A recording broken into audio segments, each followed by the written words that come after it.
Fox News brought on former Patriots linebacker and current attorney Sean Stuckey to talk about how the NFL loosened its marijuana rules, and look at what they do when they realize he's not towing the line. What's the deal with the pot here, and why an attempt to loosen the reins on marijuana use within the NFL?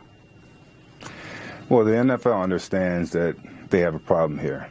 They understand that public sentiment is changing, that the public is more acceptable to the use of marijuana, and the NFL is a capitalistic beast, and they are driven by what public sentiment is demanding. If the public is demanding more violence, the NFL gave it more violence. When the public demanded less violence, the NFL gave it less violence. So the NFL understands that the public sentiment is changing, and therefore the rules need to be changed to reflect that. As far as public sentiment is concerned, I would think most parents here would think this is unsettling, to think that the NFL is going to open the door for more pot use. The reins are already pretty loose. I mean, you don't have a first-time use penalty where you're suspended. You just go into a program. So why? I mean, I think parents would be concerned that this is something that is opening up in the NFL. No? Well, you know, this is something that I'm sensitive to. I understand the public sentiment, or maybe it's not a widespread sentiment, but I understand the sentiment that if you allow NFL players to use marijuana, that you're going to find a bunch of kids out there using it as well. I'm particularly sensitive to this issue because I come from a family where 6 out of 7 of my aunts and uncles at one point were all addicted to crack cocaine, including my mother, who was addicted up until a couple of years ago and was addicted from the time I was 12 years old. Right. So I understand that. And however, I was also a high school teacher where I taught young teenagers. And I am intimately aware of what the teenagers are influenced and not influenced by. The NFL changing its policy towards marijuana will not influence these teenagers. Let me give you an example. If the NFL were to immediately ban the use of all alcohol amongst all football players, you would not find a widespread cessation of alcohol use amongst teenagers. So perhaps.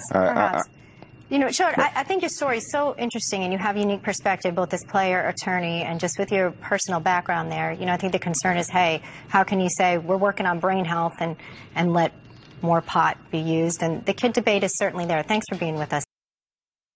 Did you notice what happened there?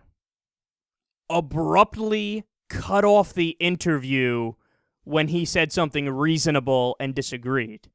And notice, when he threw out that fact in the middle there about how, look, a lot of people in my family, they were addicted to crack cocaine, so I understand how bad drugs could be. She was like, right. In other words, before the interview, he had let them know that. So when they invited him on, they thought he was going to be all anti-drug, rah, I'm an attorney now, and I'm against them loosening these marijuana rules in the NFL.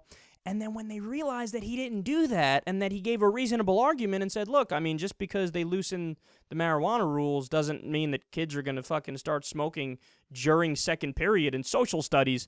They're like, oh, okay, thanks for joining us anyway. We appreciate it. Moving on. The entire interview lasted under 3 minutes.